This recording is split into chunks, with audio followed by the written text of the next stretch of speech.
What's today, my people? You know it is Don Tony Teflon. I'm back at you, another one, and a little bit late here. Sorry about that. This whole like little screen thing be messing you up, man. Be messing you up. Pluribus theories. You know how we do. We're here every week. We're here for you to talk about these theories for the season finale that's about to drop. Right, 518-290-0848 is the number to call in, and all that good stuff. Let me say what up to the people who are rocking with us and all that stuff, and always rock with us, right? Let's hide that for a second. You know this, as I said, this is Don Tony Teflon. I'm here talking about this episode and everything, and hopefully y'all are excited about to talk about this episode. Let me move my microphone up a little bit. Hopefully y'all can hear me well and everything else and all that and all that good stuff. We are rocking, and I'm happy that y'all are here with me 100%. Merry Christmas, Happy New Year, Happy Kwanzaa, whatever, Happy Hanukkah, anything that you celebrate right now. I want you to spend it with your family. I want you to spend it with your loved ones. I want it to spend you, even if it's by yourself, I want you to spend it by yourself, but enjoy the time you have by yourself, right? That is what it's all about for these holiday season. Just be happy. And that's what that's what it's all about. Listen, hit that thumbs up for your boy on the way in. It's the only way we're going to get more people in here. We got people in here now. You hit the thumbs up, it spreads it across YouTube, and then we'll be able to talk more about this with more people and everything else.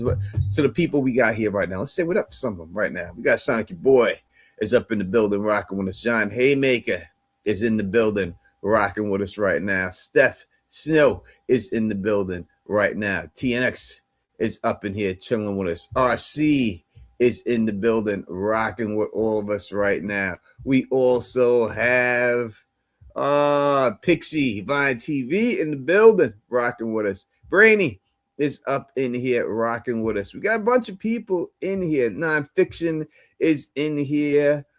Drew is in the building rocking with us. We got a bunch of people here, right? A bunch of people. And listen, we do what we do on Teflon TV. We try to do it better than anybody does it. So make sure you hit that thumbs up. Jason, no.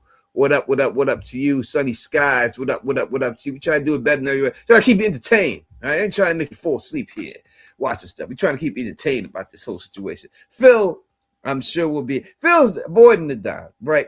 Y'all were here last week. Let's get into it. Y'all were here last week. You heard Phil. This is my boy. This is my motherfucker. That's my motherfucker. Phil, my motherfucker. Right? Love Phil. More than anyone on YouTube. Phil is my motherfucking guy. Right? Without a doubt. But he tried to come at the dime. That's fine. But he should know better. Out of all the people, should know better. Not to test the darn. Because when I tell you it's going to happen, it's going to happen. And what happened? Exactly like I told you. Phil was here. We'll wait for Phil to get here. So we can, when the humble pie is served up, it's served up piping hot for him. We're gonna expect. We're gonna wait for Phil. We're gonna wait for him to get there. But don't doubt the dial. I tell you it's gonna jump, it's gonna jump. My track record speaks for itself, people, in all these shows, right? Besides that, let's talk about this episode. Again, if you want to call me up, the phone number is there, 518-290-0848. I would love to hear your theories and everything else. Again, I have said this, and I still think, and I got my drink is in hand. I know people wondering. Today we are drinking the Golden Ace. Golden Ace is what we're drinking, like we're at the U.S. Open. All right, Queens, New York in the bill. All right. Let's talk about this episode. Let's get right into it. And some theories about how it's going to jump off and how this season is going to end. And I can only see it ending one way. And that is someone's got to die.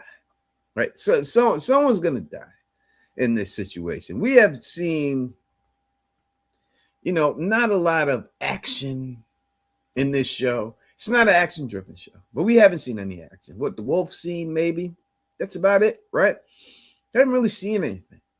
But in the end, to me, someone needs to die. Now, there's only a couple of people here, and we know it ain't Carol.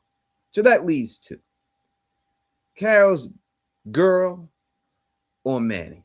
One of them has got to go. I don't see any way that they go through this season with both of these people surviving. Now, we have seen this with Zozia I know people that you say the name, I don't give a goddamn. All right, you know what I'm talking about. And I know this chick, we've seen her get saved by Carol. We've seen her almost blown up. We've seen her have a heart attack. Like, she's already been taken out, tried to be taken out, and she's still here. She's still kicking. Still kicking. My man Sonic, he says he thinks they both survive. I feel you, and I understand why you would think that. As I was saying, Zojia has already been, they've already tried it with her, and she has survived. But I think that when we get down to Manny, and he will eventually get there, when Manny makes his way there, and he's there, and he's in Carol's face, from everything we've seen this man go through, this man is going through the works, right? If he's going through it all with no help, no nothing. He does not want to succumb.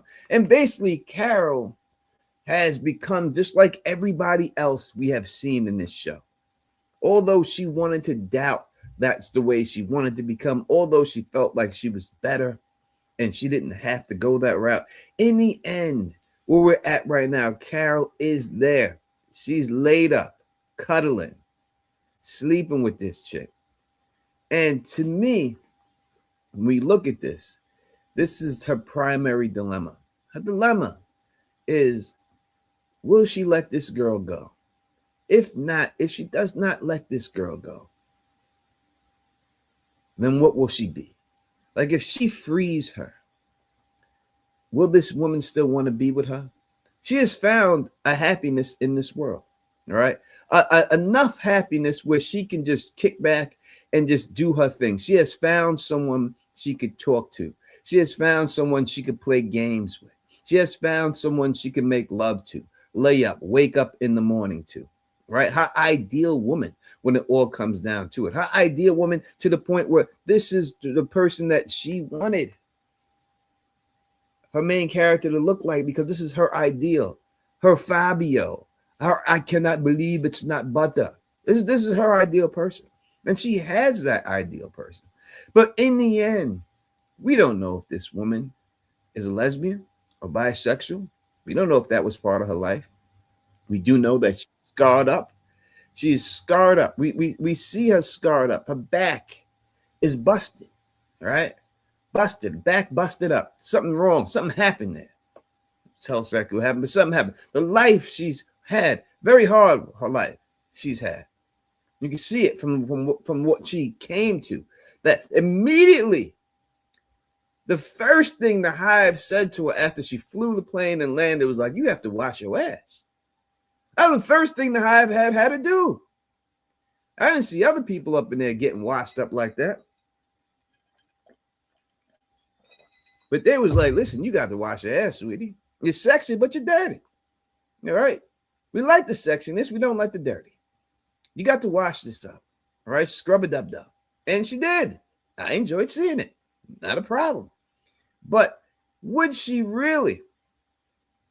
We don't know if she chose to join the Hive, if she was just a part of the Hive like everybody else. Did she have the choice at the time? Did she have a choice and she chose to be in this thing because her life sucked?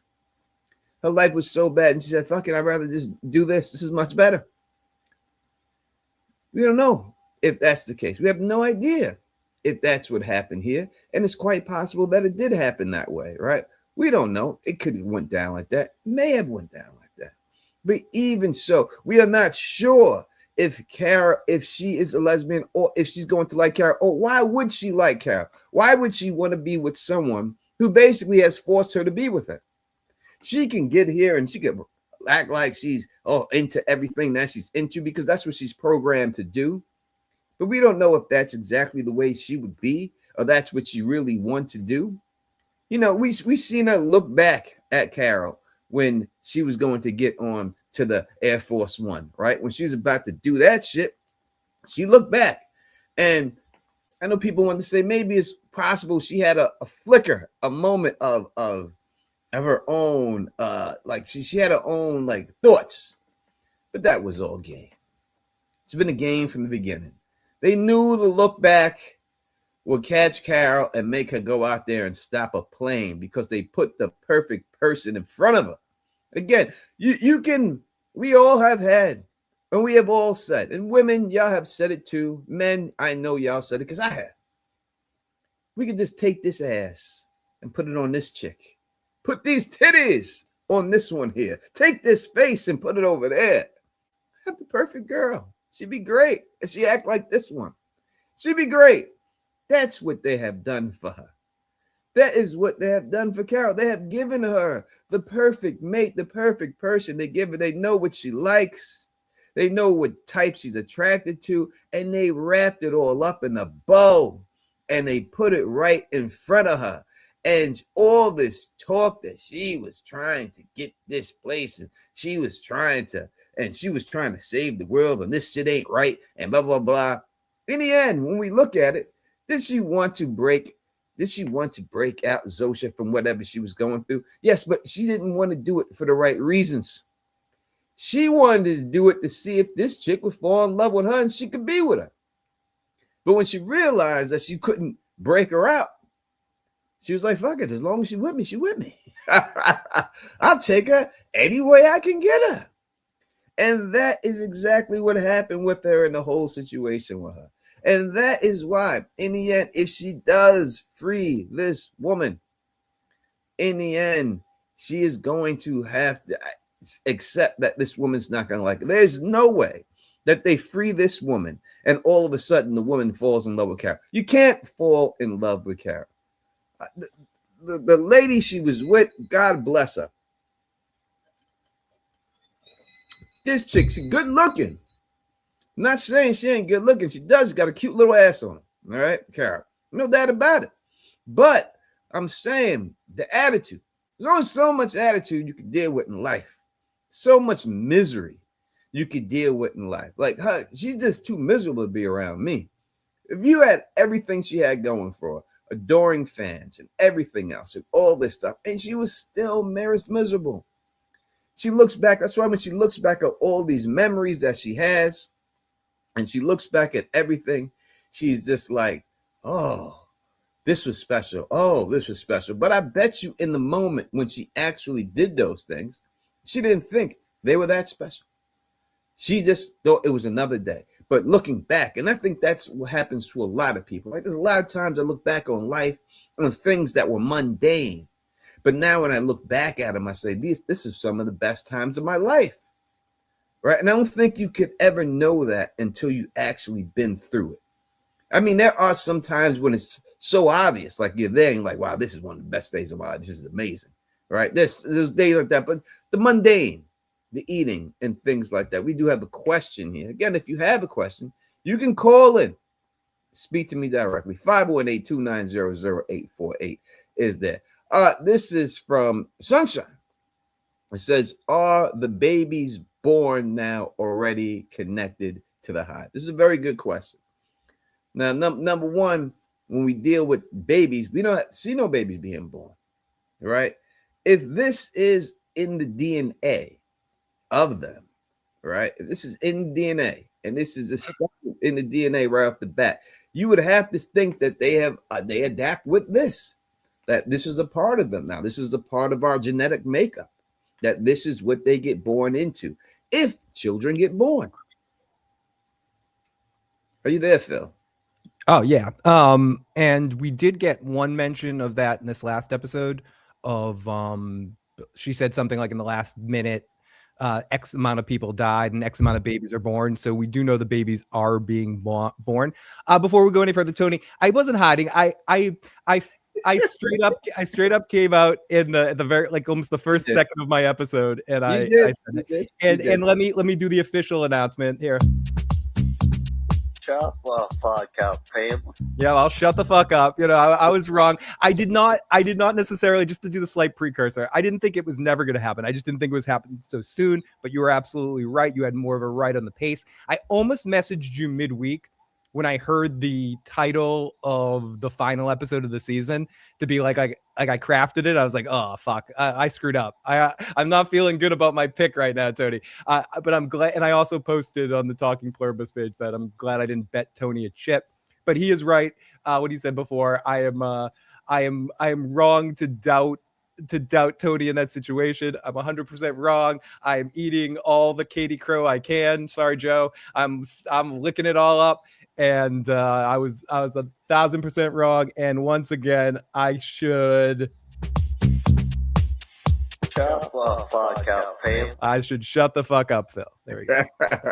Now Oh, we can talk about it. You're fine. You're fine. You're fine. I did see it I did see the episode. Obviously, I watched it. Oh no, but I kept checking in. I was like, whoever the listeners of the podcast were like, who's Tony? No, you were on a bonus episode too. I was like, because I just kept interjecting. Like, I just have to say, Tony was right. So I feel stupid, you know. No, I take it. I'm definitely happy to take it. You know what I mean? Pause and be right on this one. But I've been wrong on many too. So it goes back and forth, you know. But when you get one, you get one. And that's just what it is. Exactly. It seemed a little like from the seasons, the way it's going, you know, they're going to push this plot because I just don't think that there's any other plot point to push from what we've seen of her character, you know, and everything of her trying to act like she was happy alone, golfing and hitting the snow and hitting the golf balls into the windows and doing all this, and that this is the only place she could turn because obviously she was just too lonely. And absolutely, and I think that loneliness. I talked about this a little bit in my stream, and also it was sort of like the title of like the short that I did, where it was just 100% manipulation. Everything that happened, even them disappearing, like they were calculating that right this point, Carol's like big angry here. And the only way to sort of default this and get her to the kept state that everybody else is, because everybody other person, they just made one of the chaperones, whatever they would need, you know, whatever sort of thing that they could placate. They tried that with the Helen, you know, with delivering Helen in her fantasy body of Zosha, but like it wasn't enough for Carol. She needed a reset. They needed to sort of break her and show her, listen, if I don't feed you, you're not going to beg me for food anymore, or you're going to beg me and then you'll know who's boss. They basically broke her. Like they and made her in a state of easy manipulation. And I'll repeat what I said there. Zosha doesn't give two flying fucks. They care about her as much as they care about any other human, and manipulating. And as we actually found out in this episode, all they care about is getting the energy to build their fucking antenna. Like now we know it's the fucking antenna. That's all she cares about. That's all they care about. She's no different than the dude on Air Force One. They care about her as much as the chicks care about him there. Exactly. You know, and we've seen her go in that route because, you know, first you've seen him with all the cars, and then she was like, what are you driving, a cop car? And she got rid of that fucking cop car really quick and got herself a nice fucking what she got, a Rolls Royce she's rolling around. Rolls Royce. Yeah, she upgraded pretty quick there, you know what I mean? So she could see her turning into him, and I think that's what it is.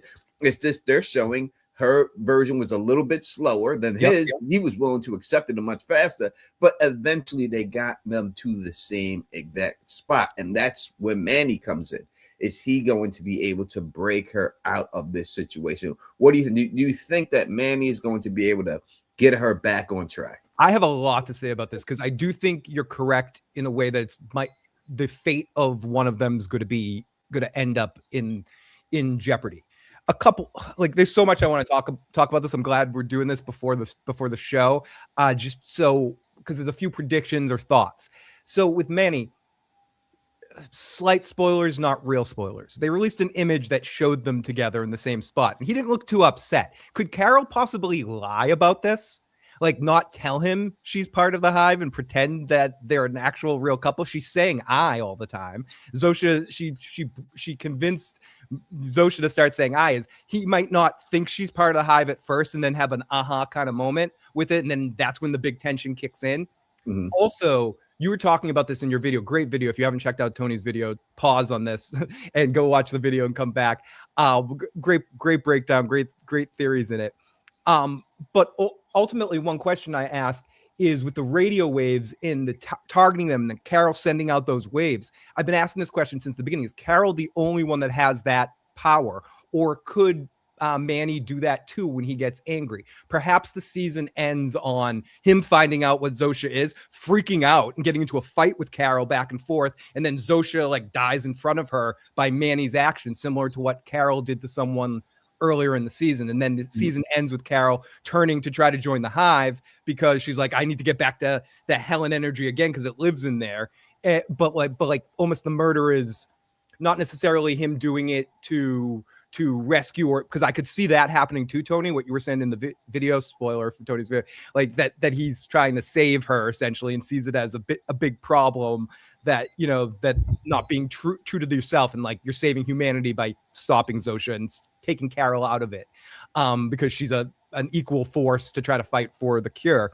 But what if he does it by accident, by freaking out, and she just dies in front of Carol, and Carol has to deal with that sort of pain and then freaks out and kills him, or not kills him, attacks him, gets angry at him, and then that just simulates the further drama of their relationship. So I do think something's going to happen, but I'm not sure what, Tony. So those are some of my thoughts. It could go either way, and I would just say that, listen, I'm not convinced Manny's still not a part of the Hive. I know that they're showing us that he's not, and they're doing their best to show us that he's still Manny, right?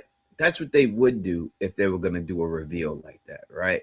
So if something happened, like you said, and then Zosha died, and then Carol just screamed at Manny, and then Manny all of a sudden gets wiped out, then we would know that he was part of the Hive and they sent him like that there, because it could go down with that. I'm still not convinced 100% that he's not part, that they didn't do something to him in the hospital, and they just using this whole as a ploy to make us, the viewers, think that he's still one of them, just to get to Carol even more. Something is going to have to, obviously she's the hero of the story. Something's got to get her to switch to go get back on track and everything. Because the bottom line is, it's a pretty easy story to fix this, to end this. You got this in this season. Carol, they got to give you whatever you ask. Take me to the antenna. Give me a bomb. Blow an antenna up. It's a wrap. Show is over, right? But it still has to come to the point where they say no. They have to tell her no. The whole seasons, we can't lie. We got to say yes to everything. There has to be a point where the rubber hits the road and they say no. She could say no to him about something, and then time goes on, and then she's faced in a situation where she realizes that she's in the nexus, or she's in this situation where she can't, where they just both say no to her, or a big stopping point, or she finally sees the antenna and it all becomes real, and then she leaves Zosha to go find him, you know, meet up with him. I do think somehow the season ends up with them together, getting ready to conquer the world. I guess the other thought too, and I've heard people bring this up, and I don't know if I believe this, but it's worth mentioning, is Carol playing some long game? Is Carol using whatever she's doing to get information? She's realizing that by the initial situation was an emotional, but over the time, and seeing Manny will sort of bring it focus that she keeps Zosha close, because it's better to keep your enemy close and you have an in on influencing the whole Hive. I don't know. But I tend to think it's going to be more of a high drama situation where everything's just getting intense. But I have heard that put out there, Tony. What do you think about that? Could Carol be playing a long game? No, she's pussy whipped. I mean, that's what it is, and that's the bottom line. Again, we just talked about this a little bit. We've seen her progression go, where she was all about saving the world. She was all about her girlfriend. She was mourning every episode. She was missing everything. Everything she did was about that whole situation. And we've seen her transform from that. Again, you can starts with the car. You've seen her get another car. You've seen her get to the point where she was out there with her fireworks and she was celebrating every day, Independence Day, like she was independent. She was breaking holes in the windows. She did all of that. They put all that out there to the end, to the point where she didn't care if a firework hit her in her face.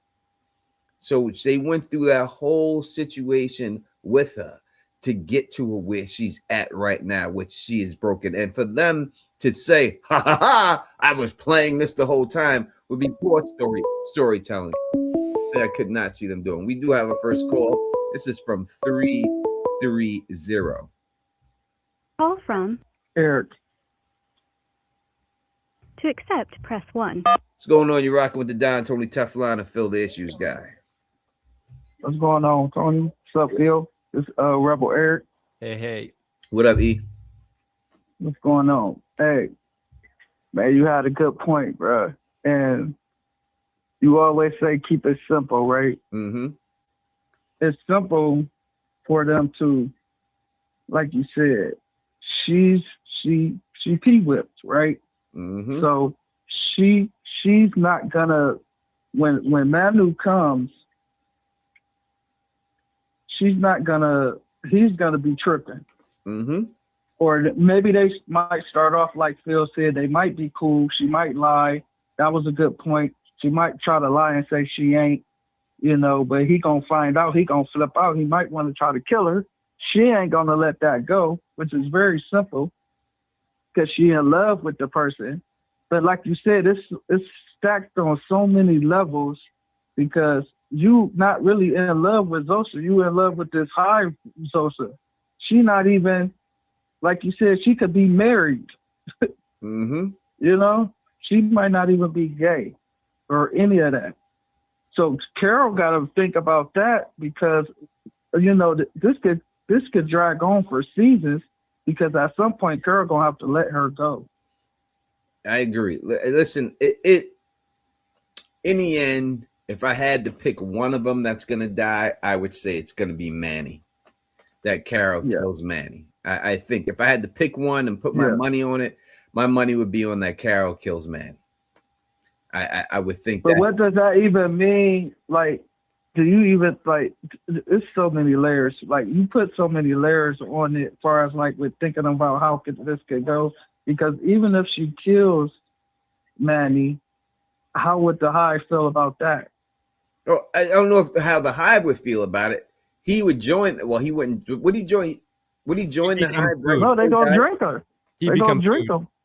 Yeah, he just be part of the food chain. They're definitely gonna be in the Manny milkshake. They're definitely, it's definitely gonna make that. But I do think that if I put my money on it, I would say that Manny goes. That she takes Manny out, and I think that's how it ends the season. Season 1, yeah. And she's gonna be kind of upset about it. But then she's still gonna be like, she like this girl, but she gotta think something gonna have to click in her brain. Like, this ain't really Zosa. Maybe she's trying to like ask her questions to try to get that part of her out of her, where she could feel like she's dealing with the real Zosa. That's why she asked her, and then Zosa talking about her dad, and she, Mm-hmm. Maybe she's trying to get the AI or whatever to evolve into this own self-consciousness in a way. I feel you on that. 100%. When it comes to this show, obviously it's the #1 show in Apple TV history, it seems like right now. And which is amazing to me that it was able to do it, because a show like this is not a show that becomes popular usually. A show like this becomes popular 3-4 years after it's gone off the air. I'm surprised it's not Ted Lasso, personally. Yeah, I agree. And I think it's probably because they're not telling us a lot for us. It's like kind of like From, in a way. It's not like we can predict it right off. It's just the show is not. It's kind of dragging, but it's interesting. Yeah. Yeah, it just wants you just waiting to see what happens, because I think at this point you're fully vested, so you're gonna keep going with it. You know what I mean? And I think that's where we're at with this show. Yeah, and I just wanted to know what flavor HDT you drinking, man. I see it's orange. What's who me? Over there drinking some HDT? This is called golden tea. This is called the golden. This is the golden tea. If anyone's ever been to the U.S. Open, it's got some dead golfers in there. This is what they serve at the U.S. Open. I'm talking about the tennis tournament in Queens. That one. It's got a little. My nephew, he got a little Serena Williams booty in there. You got grinded up Kevin Costner and Tank up in there. Man, this show kind of crazy, but Carol, I don't think she's gonna let that Manu. I mean, maybe she might even just do it on an accident, just out of frustration or something, Yeah. But she definitely, I don't see her just letting, especially if they show more days going by with her being with her and stuff like that. But it's really crazy because that's not really that girl, and girl gonna have to realize that. Yeah, listen, when you're in the fucking stadium, fucking spooning with the chick, you all in. You all in. It ain't like she's just in her bed. She doesn't care where she is as long as that chick is there. She's with it. You know what I mean? So no, she's 100% all in. Yeah, that's crazy. Girl, crazy for that. So that make her, like you said, that could make her be like kind of like the villain, and she don't even know it. She is the villain right now. There's no doubt about it. She's the villain of the show because she's sleeping with a chick against her will. Yeah, that's crazy. Hey, it's kind of like Get Out. You know, the Get Out meme with the black lady. No. Mm-hmm. You know, that's Zosha. She in there like no. You know, but she's still going along with it. As she said before, she said she would have to go with that guy if he wanted her to go. Not that she wanted to, right? Mm-hmm. That's the word she used. I would have to go with him if he wanted me to go. Not that she wanted to go. And there's no difference from being with Carol. She has to be with Carol.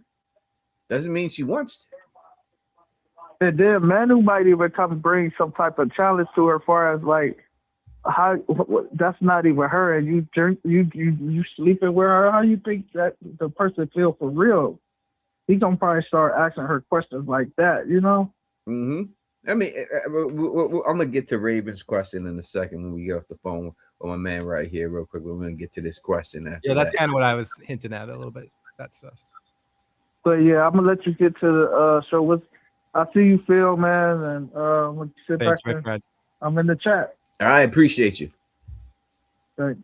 It's a real rebel Eric in the building, rocking with us right there. You know what I mean, Phil? Dealing with Raven's question, sometimes you have to sleep with the enemy to get what you need. Yeah, and I'll also add what Nonfiction said earlier too, that she noticed that Carol was. Let me see if I can find the comment too. That thinks that Carol was being very like collecting a lot of information in this last episode.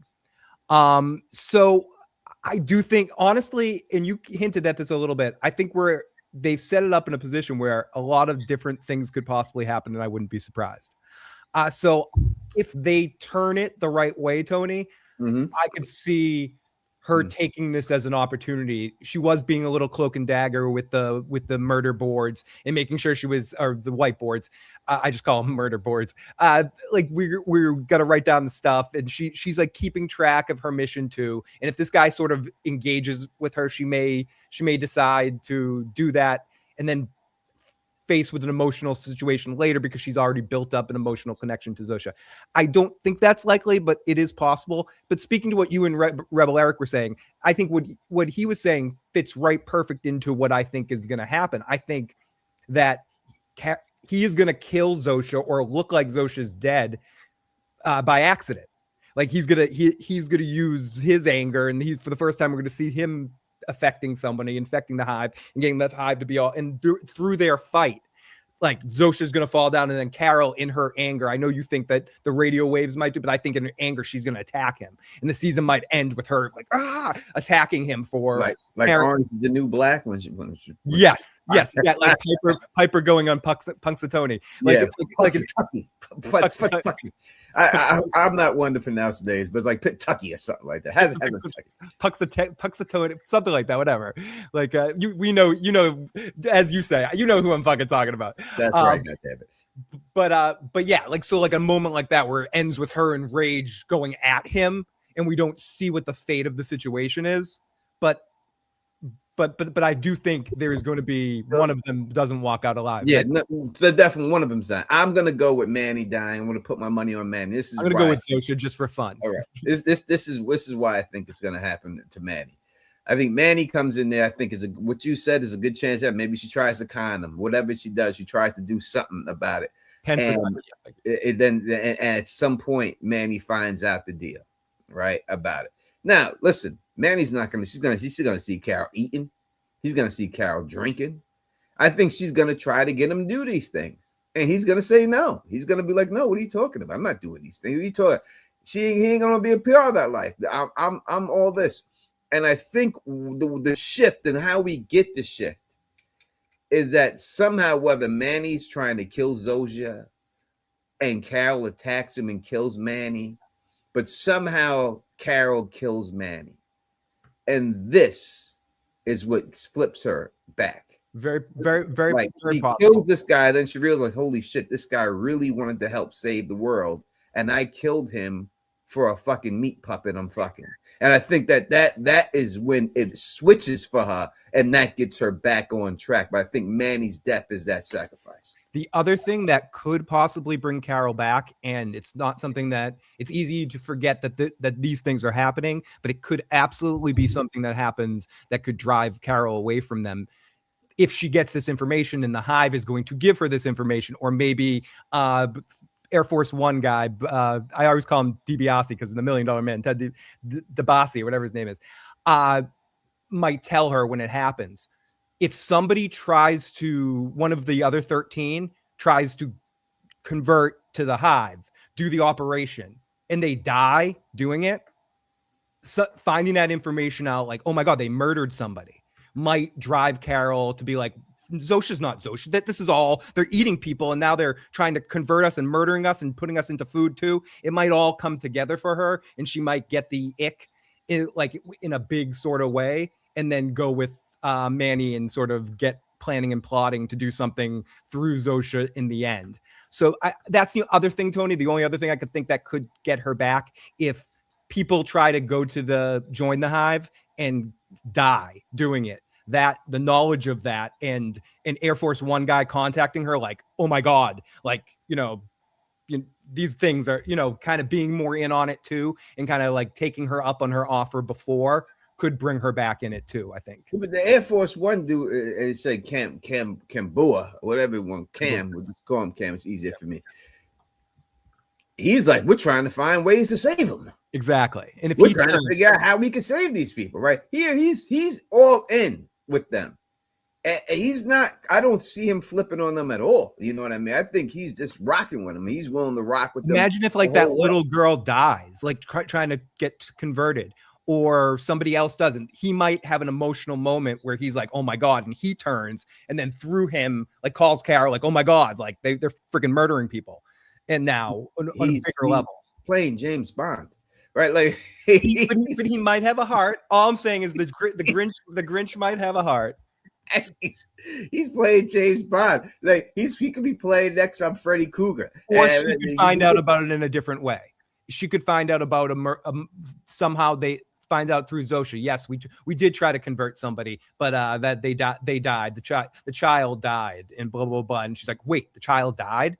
You did it? You did that thinking you could kill people? Like, she could cause her down a rabbit hole. I don't want to get too bogged down on the Air Force One guy having a Grinch-like moment. I more mean Carol finding out that they kill somebody, and that could drive her away from Zosha.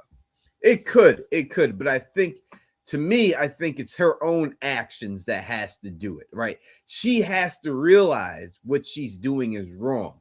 And the way to realize is to kill the person who really wants to do what you wanted to do, right? So basically killing yourself, it would be, to actually figure out exactly what's going on. Now, obviously, there's a chance that Zosha breaks, like she somehow pulls Zosha out of this whole situation. I don't think that's gonna happen. You don't think she's gonna ever get Zosha out? No, I think not ever. Again, this is famous words. I could be wrong last time too, but from last week to this week, I don't think anyone gets broken out of that thing until next season. I think this is much going to be more of a personal sort of. I'm saying next season, but I'm not saying this season. But I'm saying eventually she could pull. I don't think Zosha makes it in through the next episode, so we'll see.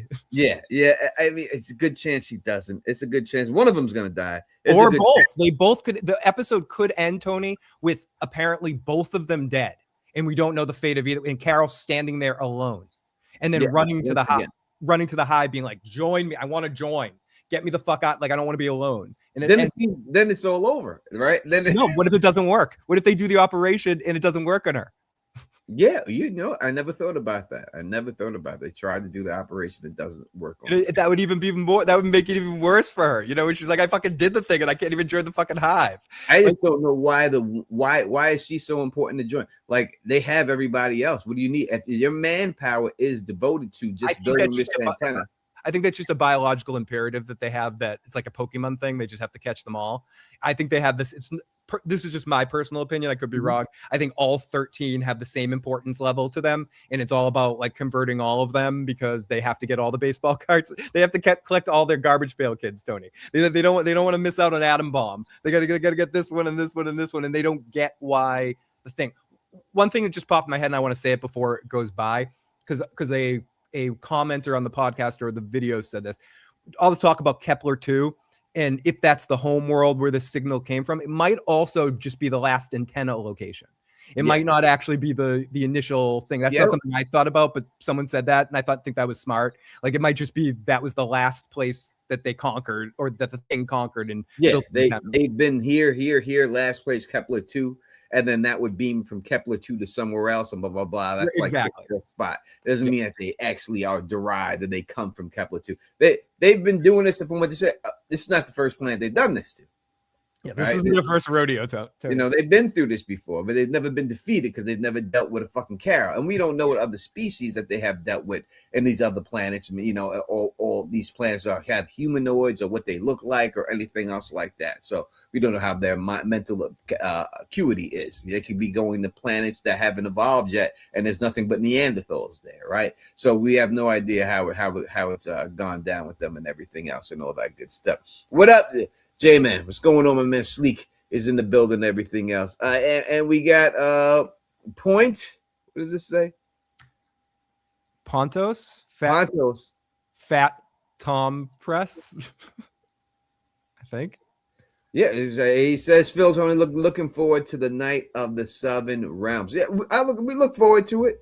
I look forward to I can't wait to cover it. We'll see how it goes. Can I say one thing about that, Tony? Like, I'm looking forward to it, but I just saw the episode. Like, I thought when people were saying it was 6 episodes and like 30-minute episodes, I thought they were joking. It actually is. It's like 30 and 40-minute episodes, just 6 episodes. I'm excited, but they better not waste a fucking second. They have no reason to. It all better work, and that's just the bottom line. 6 episodes, Tony, and 30-minute episodes. It's ridiculous. It's ridiculous. It'll be on Netflix soon, and then don't worry about it. A couple of years, it's like you get what you get. You don't get upset. It's like I feel like it'll be on Netflix soon. Don't worry. I feel like I'm like, what is that? Do you want more? You want more? Is that like Oliver or something? You want more, you little bastard? You're not getting more. 100%. Most of them are like 40 minutes, but there are some that are 30 minutes. You can find it right now, Sonic, if you look. Like they released like the episode lengths and the and how many, like the dates and all that sort of stuff. Most of them are like 35, but there's a few that are like 31, 32 and shit like that. But there's a couple that's 40, I guess. Yeah, please. It's a wrap. We'll see how it goes. See how it plays out and everything. So Duncan the Toll and everything else and all that good. We got From to look forward to. At least we'll have From, and that's the bottom line. That's the next big one up for us and stuff when it's all said and done. But yeah, I just think people say it seems like reminds me of a 3-body problem. It does. But obviously we have the easy solution. Here's a hand grenade. Show me where the antenna is. Blow up the antenna. That's it. Anyone gets in your way, you just scream at them. Everybody drops dead. You throw the bomb, and that's the end of that plan. That can't happen, right? So what prevents that from happening? If she gets Manny, it's over. The show is over, right? And that's why I think he has to die, because if she gets Manny and her and Manny get on board, this guy is willing to walk. He'll walk to wherever it is. And Carol like, we ain't walking. We just gonna fly over there. Don't worry about it. I got you. Knock him out like fucking like B.A. Baracus. Put him in the plane real quick. Yeah, he's like Mike. He's like Mike from Breaking Bad. He just gets shit done. That's it. Go down there, get it done, and the show is over. That's why I think she has to die. That's why I think he has to die, because it would just be too easy. It has to get to the point where Carol becomes Manny. We have to get to a point where she's eating the dog food, where she's doing the trek, where there's nothing they could give her to make her do it. And then you have a survival film, right? If you have her go out there into the wilderness, you can have the animal attacks, you can have that whole survivor situation dealing with her, if that's the way they want to go with the show. If that's the way they're trying to take this show, they can do this route with that. This episode 8, felt the most science fiction. It's weird though, because they turn the, and you mentioned this in your video too. Like this episode turned the science fiction magic-y kind of like energy up. There's just like, yep, okay, but not even science fiction, talking about the radio waves, talking about the bioelectric energy, talking about we got answers to the dog situation, which I've been talking about for, I know it's a minor thing, but it's very, I'm glad they actually said that, Tony, about the dogs staying with their owners. That there was like a lot of information they were like covering. So the hardest part of this whole series, I think, to think about, and you're treading on it right now, trying to get your logical brain around it, is how they stretch this for 3 or 4 seasons. Like, how do you have a plan for the show? And I believe he does, but they need to leave this in a spot where it opens up for a second season, or do they just end it in a way that it ends and then they start again or something like the way I guess Severance kind of did that, like ended it in a place that it could have just ended. But well, not season one. The ending was amazing, and that's what I'm saying. Like, if Severance just ended on season 1 ending, you could have just left it there. So I wonder if this will do something like that. I know that, but no, because when the show was ordered, it was ordered for a minimum of 2. So they knew making season 1 that they at least had 2 seasons. So whatever arc that they have, if they had to hurry up and rush it, would have been 2 seasons. So this needs to leave somewhere. And to go to your overall point, the name of the episode, slight spoiler, translates to The Woman or the World. So and the titles have been pretty literal to what's going on in the episode or an element of each individual episode. It's been consistent throughout the season, as consistent as the classic song in a translated version at the end of each episode. So I think we're going to get exactly what you've been saying, Tony. Like the internal struggle of her choosing the world, like a chance to save the world with this guy or the woman. And that's the same. And this is the first time I heard the title and stuff. But I don't mind hearing it, so it's not spoiling. But that's the first time I heard it. It's the same conflict that we've seen. So this is nothing that we haven't seen throughout the show already. We've seen the people that she's met. I want to be with my family members. Or this is my daughter. This is my son. This is my Bob. They chose those people over the world. We've seen do it in the train. He chose all those girls and to live that fantasy over saving the world.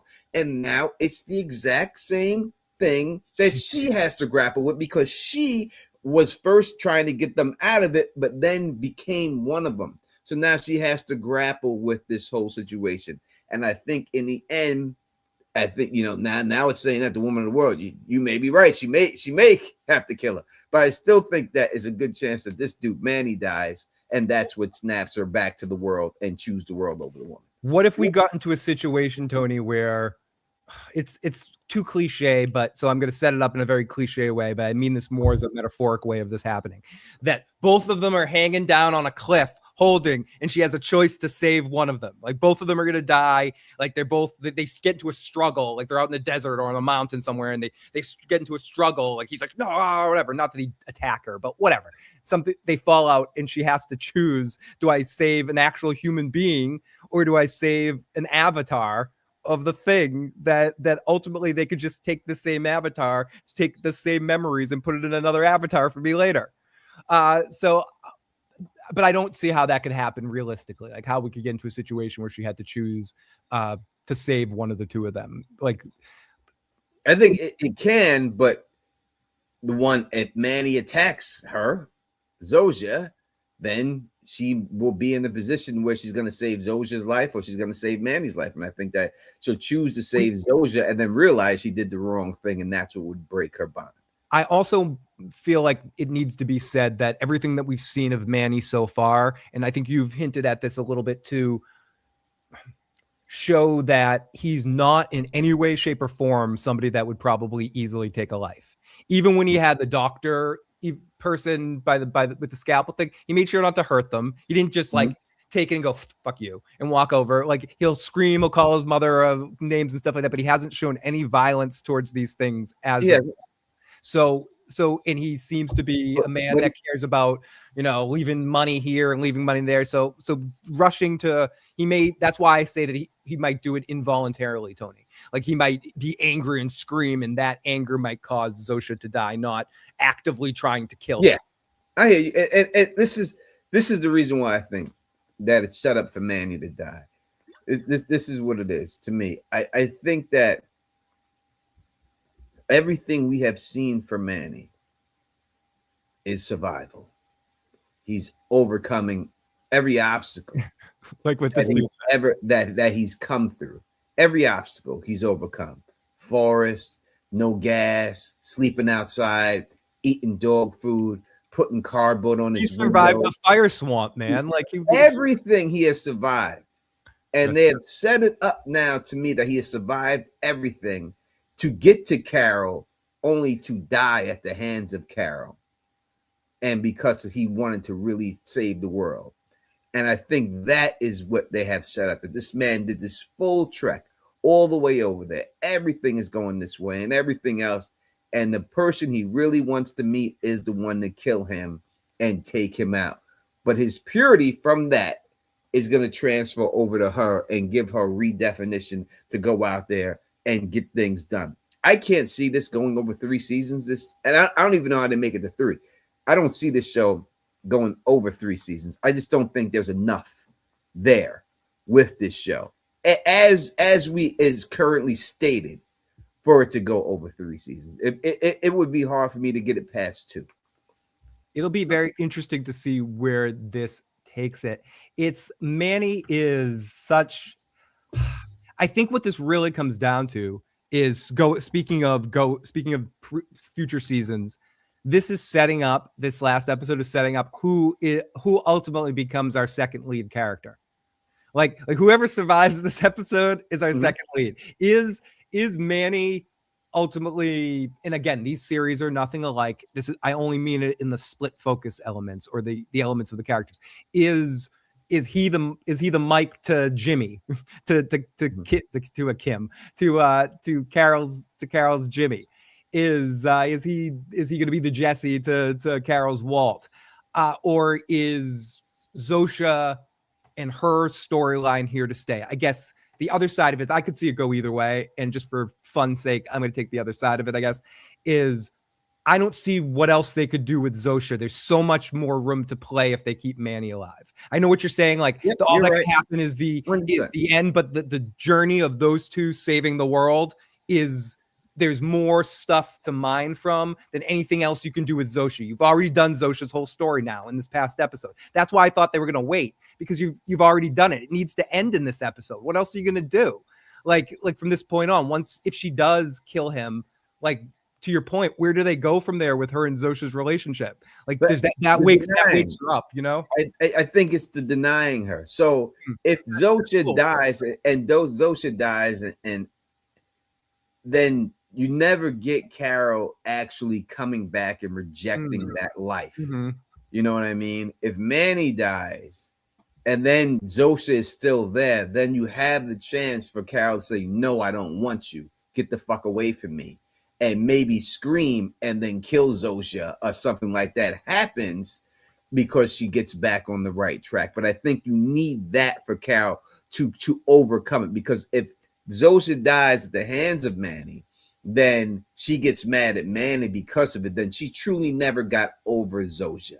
And I think that they're going to do it. They need to show her overcome that obstacle that was faced in front of her in order for her to move forward from that point. Very, very fair. I think the only element that is like, it's not Zosha, but they could just have another Zosha pop up every season for her with the same memories.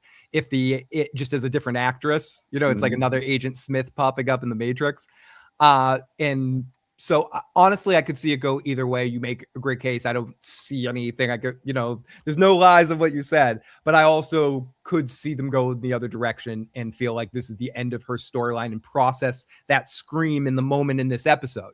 We see that exactly kind of what you said in this episode with her freaking out and getting angry at Manny, and maybe indirectly she's the one that kills Zosha. And then we have to deal with her dealing with the emotional fallout of all of that, because we also need to deal with the fact that Carol hasn't actually dealt with the loss of Helen, and she's just supplemented it in this situation with the perfect manipulation. Like they got in there and manipulated her, a grieving person, in an easy way. So, but to your point, we do need to see a moment when she pushes Zosha away, and whether that happens in reflection to what happens with Manny tonight or Tuesday night, or it happens on Tuesday night, it's remains to be seen. But I think one way or another, we both think not both of those dudes are making someone's up. going. Someone's got to die. Both of them could die, but someone's got to die. I just think, again, if they keep Manny there, it's game over. It's pretty fast. They could easily conquer this thing with both of them. These people can't deny them. They can't do anything. Tell me what a fucking antenna is. We're gonna blow up the antenna. Game's over. That's it. Do you think we see the start of the antenna tonight, or in the new episode, in the next episode? I would think they would have to show it eventually. Show something of it on TV or something that has that. She had her end game is, I'm telling you, it's gonna be, she just turns to Manny and she treks to that shit on foot the whole way, wherever it's located. That she treks there and they try to stop her and maybe get involved with some wild animals and stuff. That's the only place I could see them going with this whole situation. In order for this to happen, to work, it's got to be some type of EMP, something to stop the electrical signal, the radio waves that they're communicating or with. Maybe if she was able to get Zosha down into like a lead line cell somewhere, or something like that, or get her into something, you know what I mean? Like into where the radio waves cannot penetrate. Then maybe she could free her in there for a second. And maybe if she frees her in there, Zosha will tell her exactly how she fucking feels about it. Because we don't know that if someone is free, do they resort to their old stuff? She may not even speak English, right? She may not do it. She resort all the way back to who she was before this ever happened and has no memories of this whole situation and all that. What happens if someone is actually free? Can people even be free? I mean, we found out there is a cure, but did we actually find out, is there a cure, or was Carol just assuming a lot of information there? We never got direct confirmation. Carol's just assuming there's a cure. We know we can cut off the radio waves, or they can cut off communication if you drug one of them or do some other stuff, but we don't. All we have is a supposition that Carol made from them not saying anything about a cure, not answering the question. So it may not be. It may not even be as simple as shutting off the thing. That might just stop them from being able to communicate, and then suddenly that turns all these things into a cut-off hive, but they all have the same personality. Not the same personality. They'll change from that point on. Like it cuts off just the communication element, not the biological change within. Yeah, it cuts them off from the hive mind. At right. That time. So they're all helpless fucking beings. Right? That could actually be kind of interesting to see. If they're cut off from the hive mind, they don't have the hive mind telling them what to do. You would have to think that then they revert back to who they are.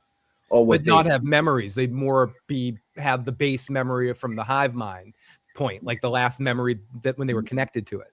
We'd have to see. We have to see if that's the way they're going to do. But you have to basically cut them off.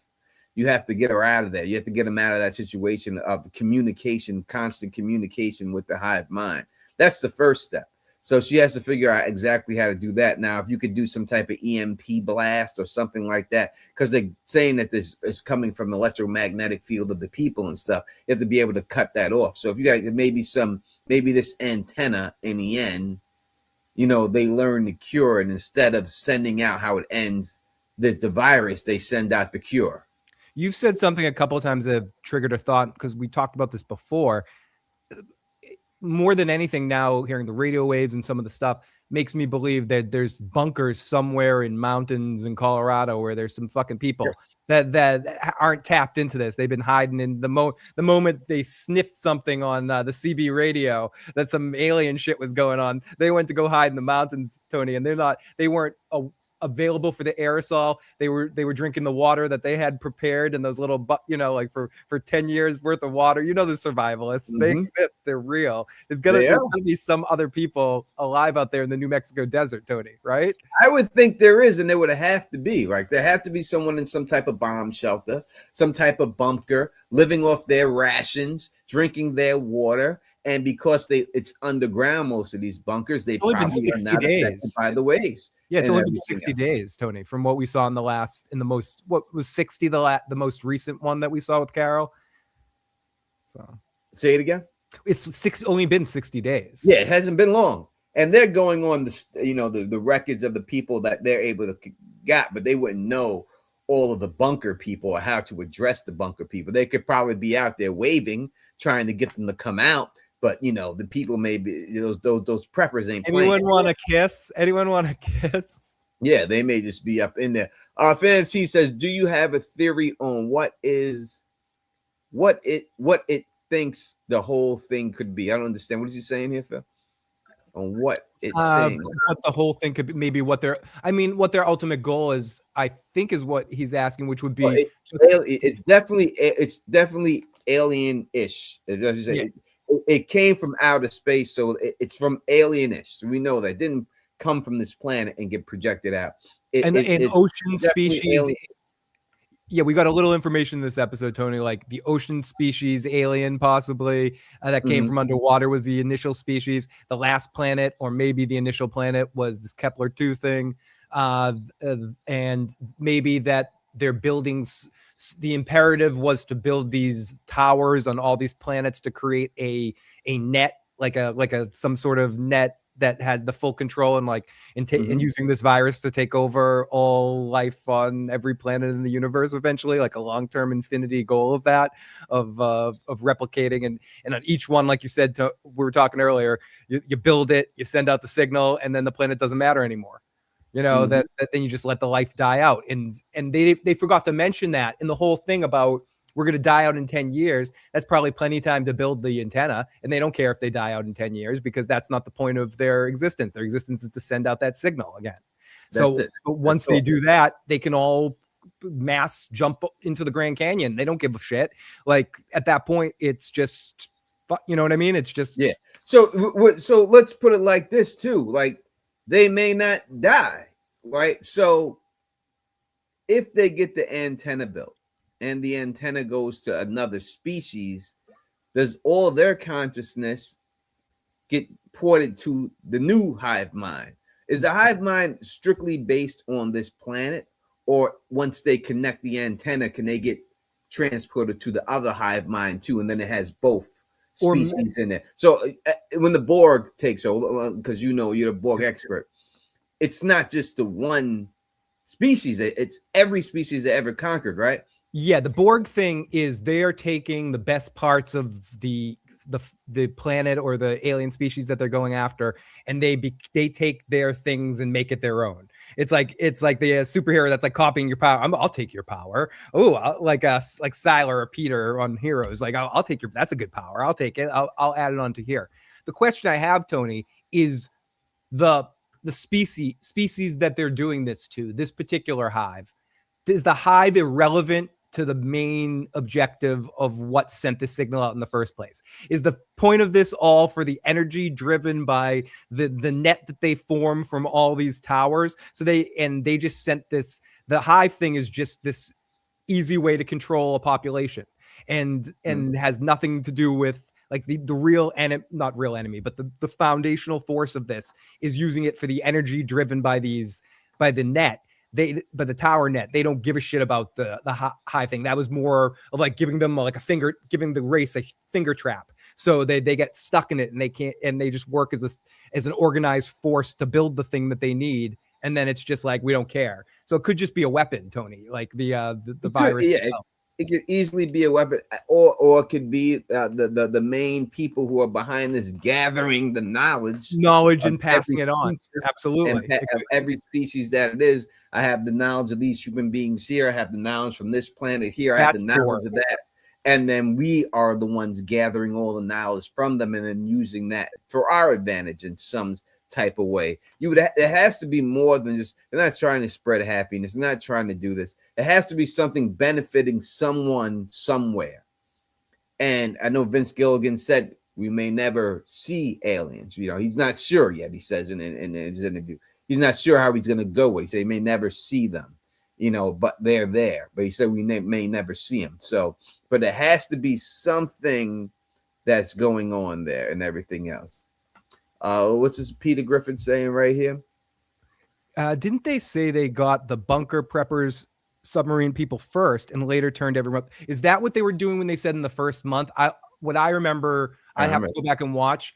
I remember them saying we were doing it for like a month ahead of time with no problems, and then the military found out and we had to amp up this process. I don't remember that, Peter. They very easily could. I'll have to go back on my rewatch and see if they did say that. If they did, then that would be a smart plan to go after those. How do you get the submarine people? I don't know how you would get the submarine people.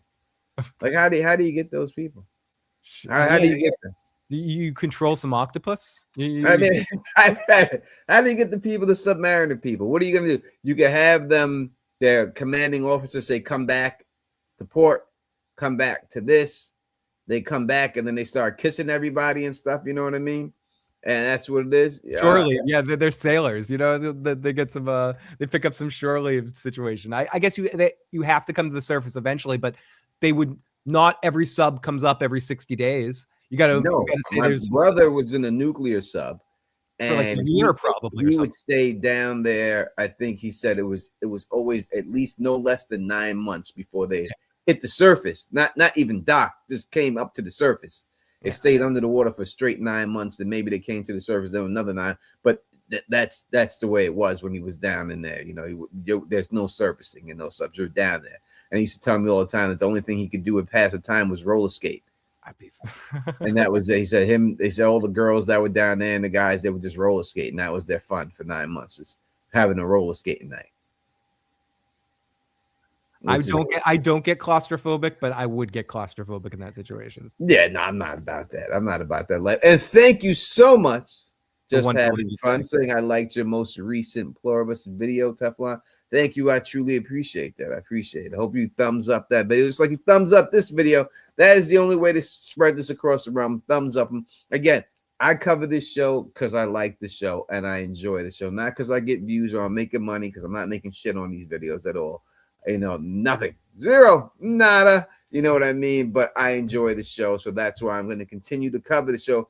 Sometimes if it don't make dollars, it don't make sense, I won't do it, you know what I mean? Because it is time consuming, but I like the show enough that I'll just cover it, and whatever views I get from it, I'm just happy to meet my old peoples and new fans that could possibly be fans of the channel and all that other good stuff and everything. So just happy to be here. So make sure you hit that thumbs up for your boys right here. #1 show for the fans, by the fans, up in this piece. The Don Tony Teflon. Feel the issues, guys. You can call us up at 518-290-0848. That is 518-290-0848 if you would like to speak to us live and have it. Phil, I have to go refresh my drink. Is it possible that you're good? Well, I do. Oh, yeah, I am good. Go do it. Go. Also, crack open that seal. Let's definitely some smart preppers hiding somewhere. Says Dr. Rich. I would assume there was. I've thought since the beginning that we have to bump into some, but if they did make it a point to mention that, I could see them hunting that out and having constant surveillance and assessing where people are. But still, there's some people that would be difficult to find. So season 2, that's one of the big things I think that I expect to see at some point. Some more unexpected humans popping up.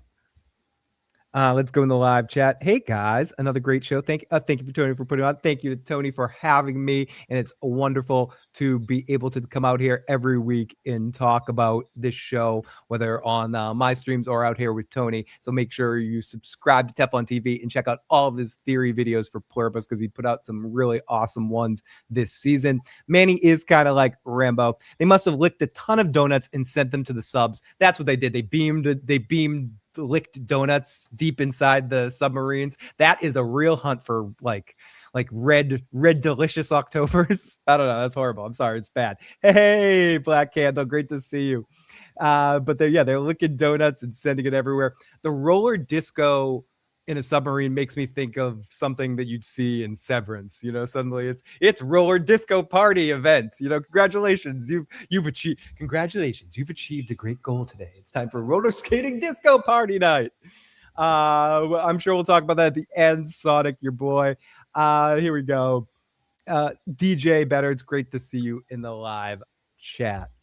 So yeah, they've been licking donuts. They've been licking lots of stuff for sure. I mean, there's so many things that need to happen in this next episode, but I think this episode to set up next season, but I don't know if we're going to get a time jump of any sort or anything like that. My biggest curiosity is going into this is, do we find out about any of the other 13 people converting over to the hive? Obviously, we know that we're going to see the meeting between Manny and Carol.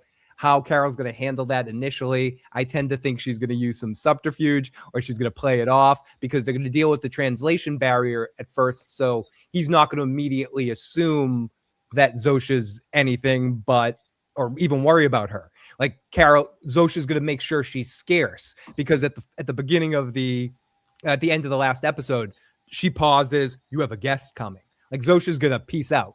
Like she's not gonna be hovering. She's not gonna be Yoko Ono in this situation. She's gonna be disappearing. You go deal with this. We'll be back, Carol, because they can spy on her from a distance. And if you see, is it okay to talk about images that not images? Yeah. If you look in the scene where they're talking, they have umbrellas up, and she's got the Google Translate thing in front of her. So they're hiding from So they're actively trying to hide from the satellite thing. So whatever they're talking about, Carol does want just between them. And she will be talking to him initially. There's another scene that shows, and again, these are the released images that shows them sitting together. And he's sitting at a table with Zosha, and he doesn't look too upset.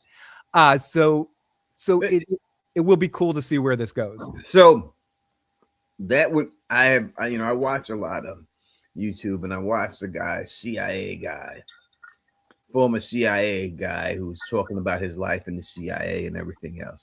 And he said specifically that they have the ability, the CIA, so I would assume that other agencies or other people could do this throughout the world, to turn your speaker on your television set to a microphone anytime they want. Said straight up, they can take your speaker on your television set and turn it to a microphone wirelessly and hear everything that's going on inside of your house, anything they want, anytime they want, right? So if they can do that, we have to assume they could do that. It'd be easier to do it with a cell phone. Oh, yeah. So even though they're using Google Translate when they're doing that. Batman did that in The Dark Knight, or he could use it as like a tracker and stuff like that. Yeah, so whatever they're saying, in the end, I would think that it's not going to be private no matter what. No, they may think it's private. Mm-hmm. They may think that they're being clever. Like when head coaches on the sideline go like this, like come on, dude. Someone could be playing. Baseball players put the glove in front of their face. Yeah, in their face. Like they're gonna probably try to do something like that. Or when Tony Soprano and Christopher go in the basement and the feds have the thing, and he thinks turning the air conditioner on will stop the thing.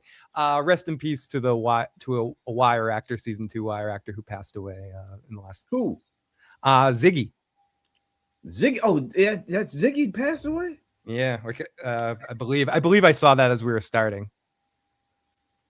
Oh man, see, that's his character's name. The season 2.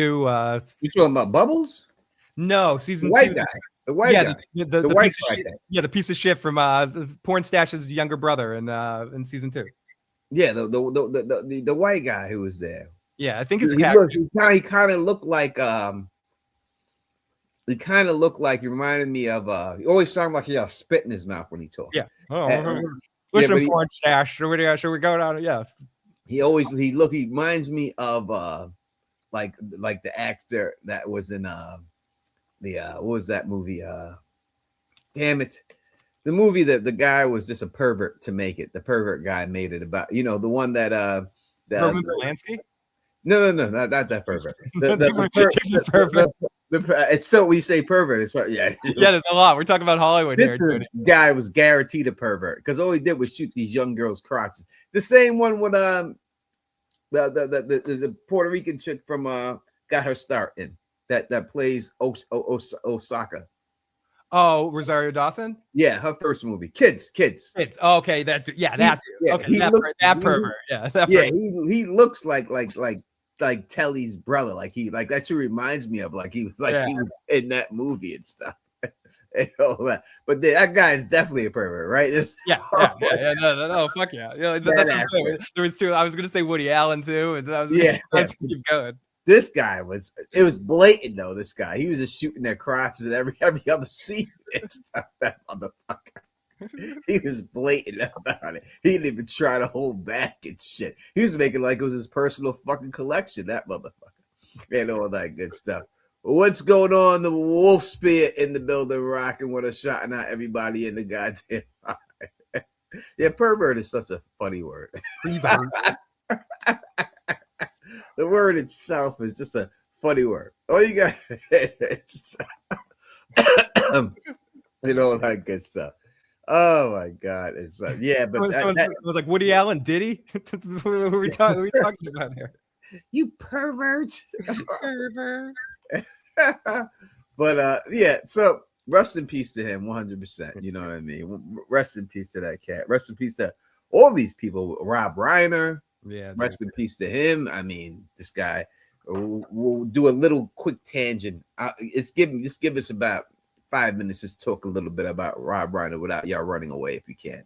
Because we didn't really have a chance to speak about Rob Reiner. Rob Reiner, from going from Meathead all the way to what he had became, is obviously he was born with a silver spoon.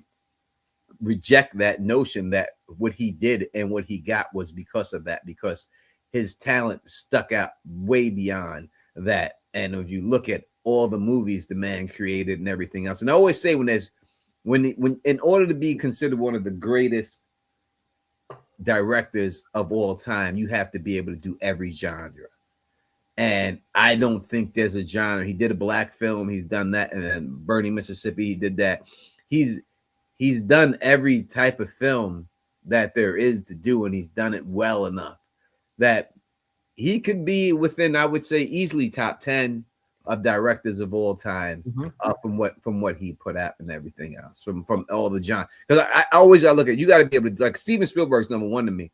He's done every genre and done every genre great. There's nothing Steven Spielberg hasn't done that's great, But when you look at when Harry Met Sally, the rom-com, when you look at anything the man is, Stand By Me, Misery, he's done horror with Misery, everything he's done, he has a hit in every genre, and that is very rare for a director like that. And it's crazy because you look at the stuff he talked about versus with Archie Bunker. And all the stuff he talked about, it seems like there's a lot of Archie Bunkers running around. You would think they would have died off the Archie Bunkers, but it seems like there's a renaissance of Archie Bunkers out there right now. What do you feel about Rob Reiner?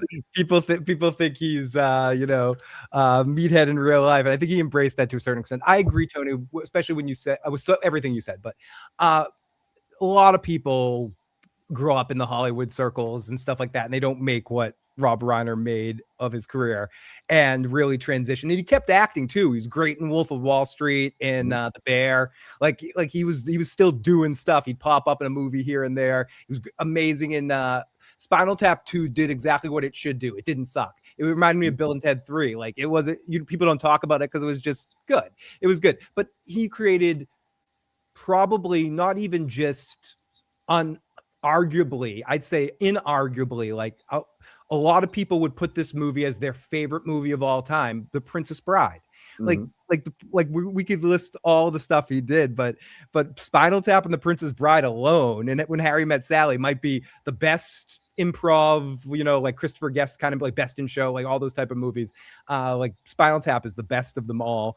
Stand By Me, we gotta throw that. Stand By Me, oh my God, great story. And Spinal Tap, for those of you, as I said before, amazing. But The Princess Bride, When Harry Met Sally, you mentioned it a second ago, but might be my favorite romantic comedy of all time, just as like a romantic comedy. Just amazing, hilarious movies, but also, as you said, did lots of different genres. Yeah, if I named everything he did, it would just be too many. I think there's a lot of movies that people don't even realize that he. I mean, he did Wolf of Wall Street. I'm gonna say he directed that movie. That's his movie. No, that's Scorsese, wasn't Scorsese? No, he was Wolf of Wall Street. Really? Look it up. Bring it up, Phil. No, I think he was an actor in that, but I think he directed that. That's his movie, right? I don't know. I thought that was a Scorsese movie. It was, let's pull it up. Let's see. Wolf of Wall Street.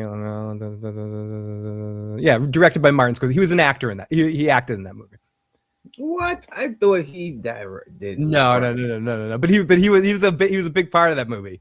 He was a big part of the success. But no, that was one of Scorsese's best, actually.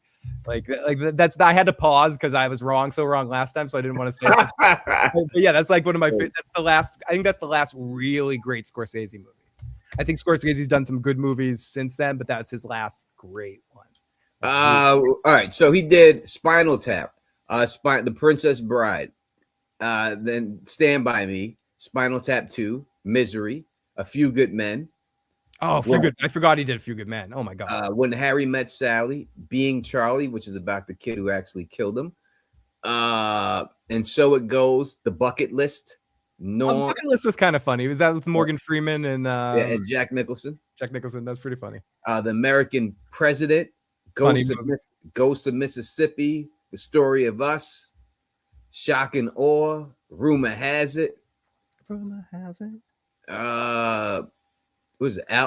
Albert Brooks, I Am Your Child, Spinal Tap, The Final Tour, Stand By Me. I think it's going over other stuff. Yeah, it's going like the video game, like so the Stand By Me video game he like directed or something. Yeah, he did all that. But yeah, no, listen, I guess he's just in it. But yeah, listen, A Few Good Men, amazing movie. I mean, so he has a great catalog of movies that he did. He's just a quality filmmaker, and really did so much. Him and Richie Cunningham there have like to me some of the most amazing. Ron Howard.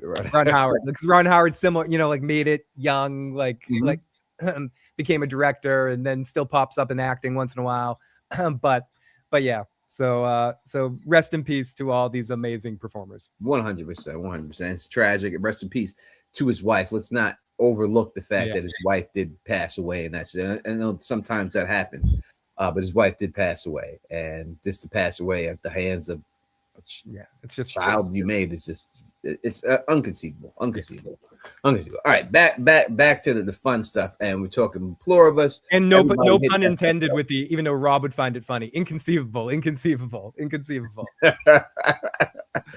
Back to what we're talking about here. That's Pluribus. We're talking theories and everything else and all that good thing. Phil believes that it will be Zosha who dies. I'm going to go with Manny in this situation. That Manny gets. I hope of them could go. Yeah, I think one of them had. So one of them has to die, right? We're on that. That both of them don't make it out this season, or the appearance of them dying needs to have. I could see that. No, I don't know. Vince isn't one to pull his punches like that, but I could see. The only thing that stops me from thinking Zosha is going to die, because you were hinting at it earlier before I got on, and it's absolutely true. Part of Zosha's story this season is kind of like Kenny, right? Like, how many times is she going to almost die? I mean, I know Kenny actually dies, but she almost got blown up by a grenade. Carol yelled at her. She drugged her. God, that's amazing. We have 10 gifted memberships, man. Yeah. Thank you so much. This is RJ. R. Jonesy gave it to us. Thank you so much, man. I mean, we really appreciate it. We don't get paid on this shit. So that means the world to us. That so much. I know if we could actually, if anyone who has been gifted a membership, please say thank you to them, so we can know that you were the ones who gifted the memberships and everything, because I can't see it from here. I got the names. We got Jacob, we got Carlos, we got Doc Kaiju, we got Pika, we got Joseph Parker, we got Donnie, we got Unit 75, and we got Jim W. Thank you so much. Oh, and Nonfiction, and Christine Jellybean. Hey, Christine Jellybean. Christine Jellybean ain't been in the chat, but she's here. But usually she's in the chat, but she's not in the chat for whatever reason. Christine Jellybean and Doc Haiju's usually in the chat, and we haven't seen him in the chat and everything. But yeah, thank you so much. We really appreciate it, my brother. That really means the world to us, and everything else. And all that is Christine Jellybean. She's usually up in there. Congratulations to everyone who got a membership. Yeah, use all those emojis and everything else. Really appreciate that. That not that it makes it all worthwhile, because we love being out here anyway, but it really does. It just makes you feel appreciated. You know what I mean? You know what I'm saying, Phil, right? It just makes you feel appreciated. It really does. Yeah. So It's really, never expected, but always appreciated. yeah, it makes you feel appreciated for what we do out here. So yeah, I believe, again, when I look at the stories that they have put out, and I'm somewhat of a writer, and the way I see, how many books do you have? Come on, just somewhat of a I would say I'm somewhat of a writer, but from what I see, you have set Manny up as this guy who has done this impossible trek to get there. You set her up that she has almost died 1,000 times.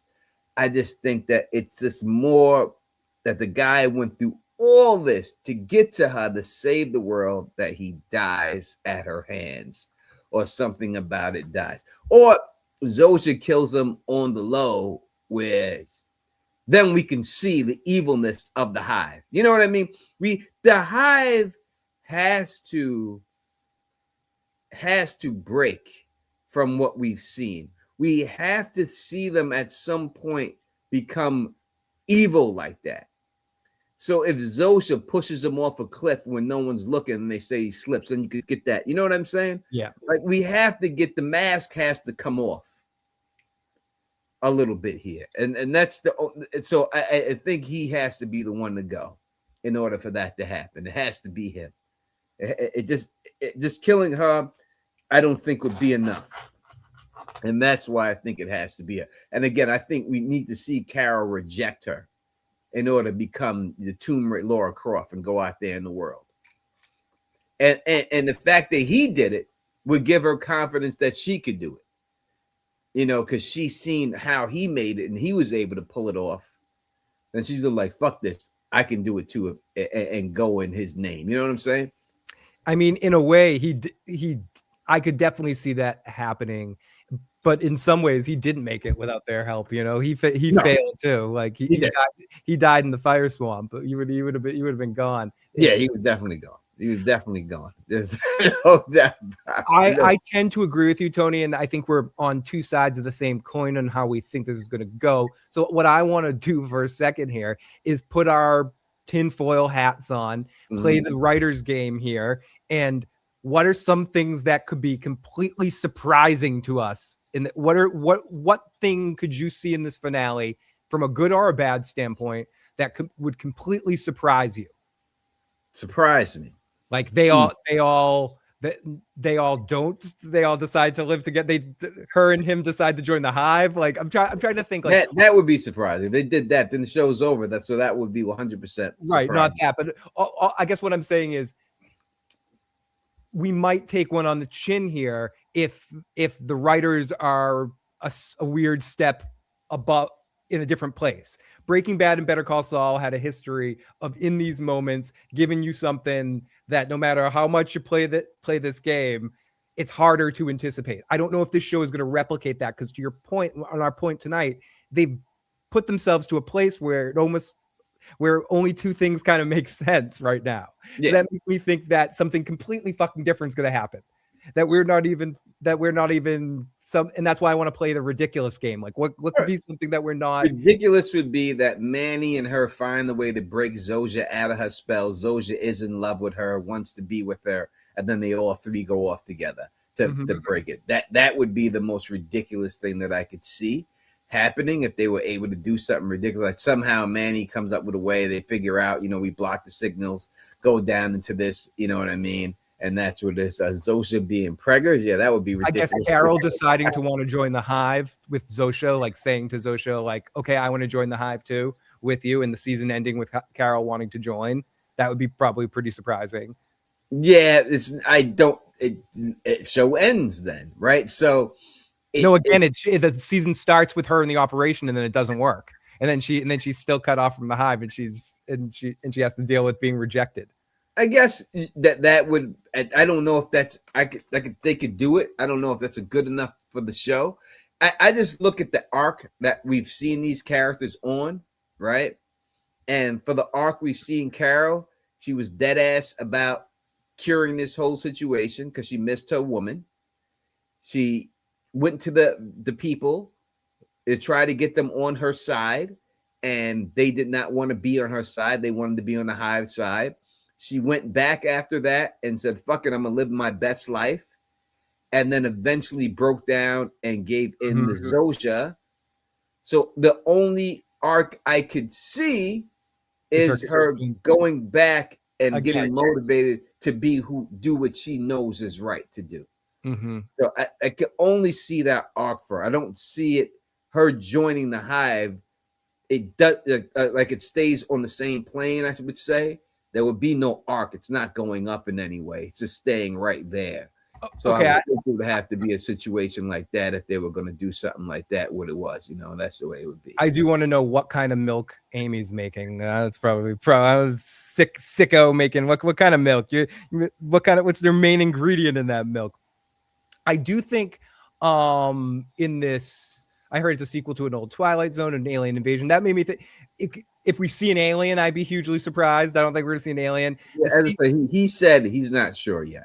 Yeah, and I don't think he's playing Cloak and Dagger in that one. The season could end with Carol, just to go to like Tony, go further down with Tony's thing. She does choose kill Manos or stop Manos, send Manos, get him away. They leave. Like Manos is freaking out, going away, and then her and Zosha just take off. They tell Zosha to get a plane, and they fly to friggin' somewhere away to get away from where Manos is. They don't kill him. They just get the fuck away. And then she's with Carol, and then she sees the antenna, and the season ends with Carol seeing the antenna, like, holy fuck. And you see the look on her face to know that the Arrested Development mean I've made a big mistake. Like you can see the look in her face to realize that she knows she fucked up. And the season ends with that sort of a note there. And that's kind of where you're saying, like, she's where she is having that sort of dramatic. Look at Manny's arc. From what we've seen of Manny, he has done nothing wrong. He's been the perfect person. He's paying people for stuff, services rendered. He has traveled on his own. He has siphoned gas with his mouth, which I have done myself a couple of times and stuff. And he's done all these things. He's done everything. His only arc, if he has an arc, because if he's done all those things, and then he makes it to Carol, and he convinces Carol to go off with him, and Carol's on the same page right off the back, it's not an arc. It's just a straight line. No, totally.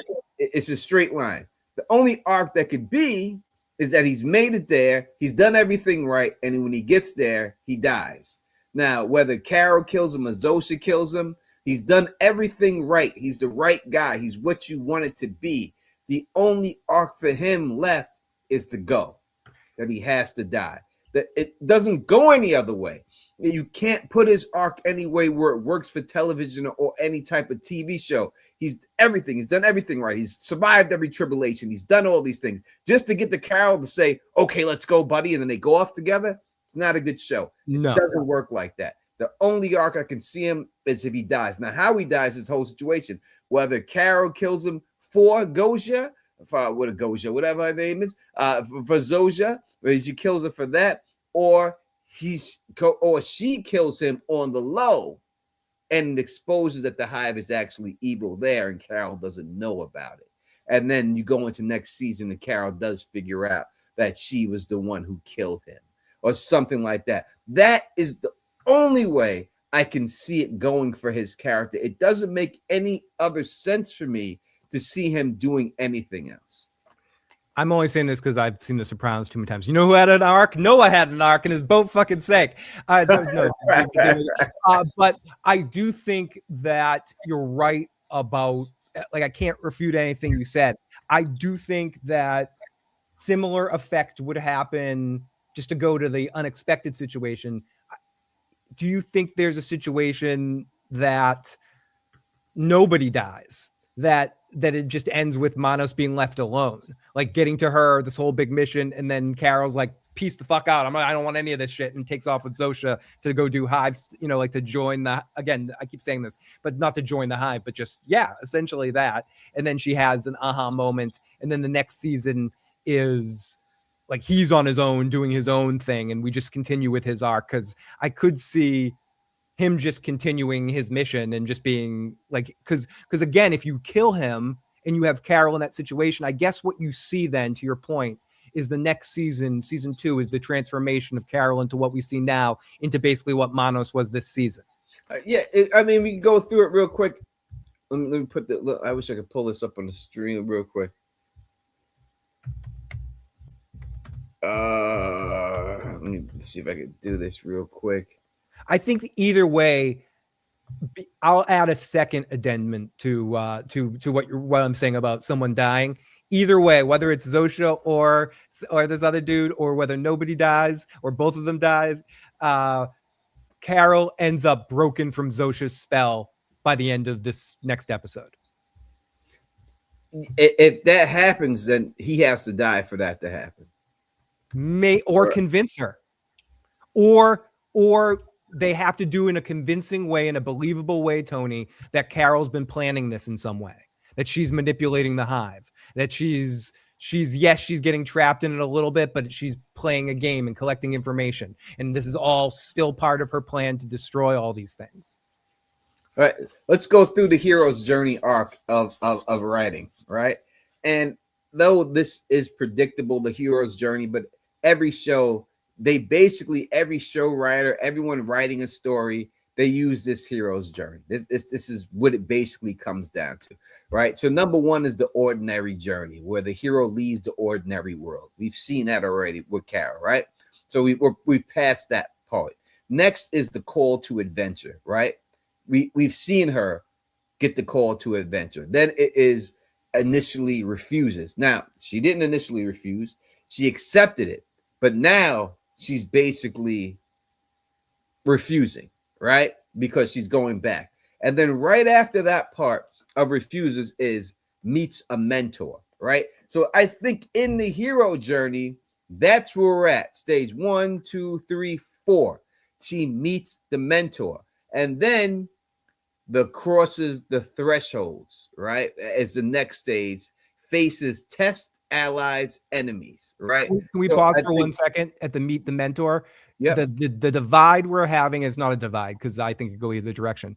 The mentor might end up being Manos, and not it might might meet him or it might be the influence that you could view it as the influence that Zosha and the Hive is having on Carol right now. Yeah, he's the mentor. He's no doubt going to be the mentor that gets her back, crosses the threshold, and faces test. The test is going to be right now. That's it. Meets the mentor is when she meets Mano. Then crosses the threshold and faces test is going to be whether the test could be the death of this man. The name of the episode. The girl, or it's translated to the woman of the world. And then after that, you get allies, enemies, approaches the innermost cage, endures the ordeal, gains the reward, right? So that's where we're at right now. I do believe we're at meet the mentor, and then we'll see crosses the threshold and faces the test in the next episode. That's where we'll leave us right there. And she'll have to pass this test, and that is going to be to choose the world over this woman. Do we get that decision by the end of the episode, or do they make us wait? Is that no? I mean, if they titled the episode that, then they're telling you it's going to be one. And Vince isn't one for making. He does. I mean, Hank took a shit for a year and a half waiting to tell Walt after he found out who Walt was. But for the most part, like cliffhangers, they usually end with a bang and then give you. It's more of a Game of Thronesy kind of style with Vince, so, like, where you do a big thing and then you clean it up. Yeah, the thing with cliffhangers, so people, the term cliffhangers comes from the Batman show that came out in the 70s. That's where the original term, like it got popularized, was because Batman would be hanging off a cliff and they'd be like, "Oh, what's going to happen? Get him this time. Next episode, blah blah. Find out." But the thing about a cliffhanger is that when you have a cliffhanger, the person never dies from the cliffhanger. And you always have to remember that. So anytime they give you a cliffhanger, it's never a cliffhanger where someone's hanging off a cliff and then next episode he falls. That's not the way cliffhanger makes you think he's going to fall. And the next episode, he figures a way out of it. Right. So that's the whole cliffhanger situation. So they have given us the cliffhanger last episode, but this episode, she's going to have to come clean and everything else. You know what I mean? You don't die from the cliff. No one in the history of television or movies ever dies from the cliffhanger. You just don't. It's just to get you suspenseful, to get you to figure out exactly how there is. I remember there was one episode where Batman and Robin were going against this glue guy, and I don't know if it was the glue master or something with glue, and he shot them with glue and stuck them inside of the Batmobile. And I remember Robin looked over at Batman and goes, "Holy Elmer's, Batman, we're stuck." I love that one. One of my favorite ones, Tony, is they're falling and Robin like bites onto a rope or like a ladder with his teeth to hold on. And he when they get to the top, he goes, "Holy dental solutions, Batman. Thank God I brushed my teeth." Or something like that.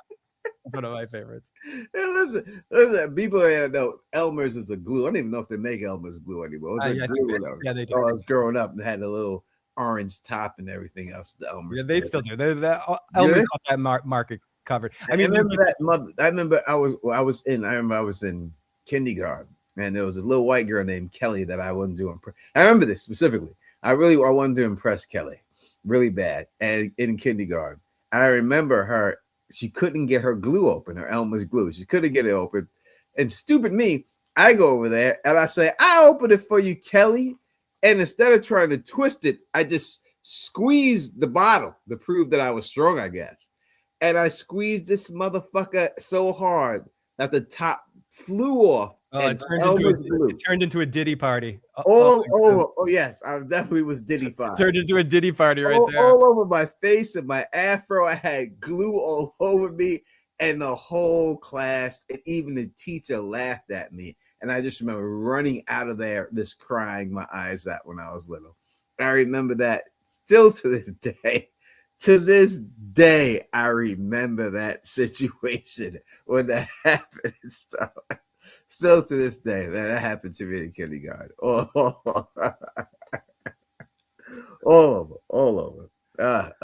Damn Elmer's glue. I want to jump on a couple comments and get your read on it, Tony.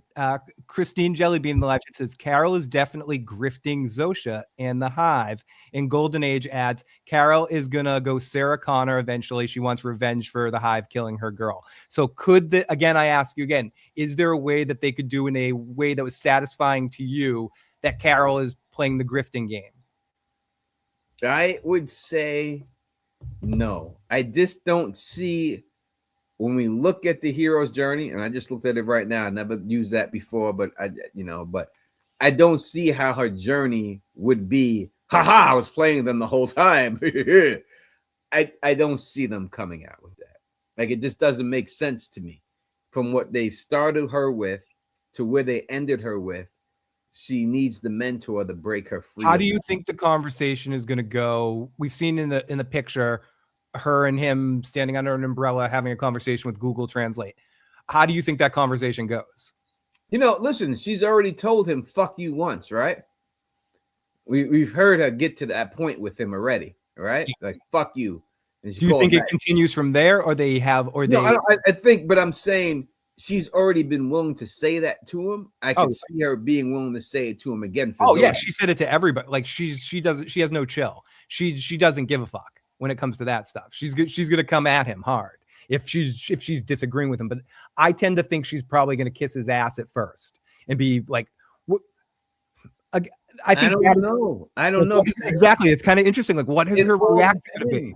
It all depends how. Is she gonna have like a holy shit moment where she's like, "Oh my god, what have I been doing?" The moment she sees him, like, because they're gonna warn her that he's right here. She already knows. They're gonna be like, "He's outside the door. He's coming right now.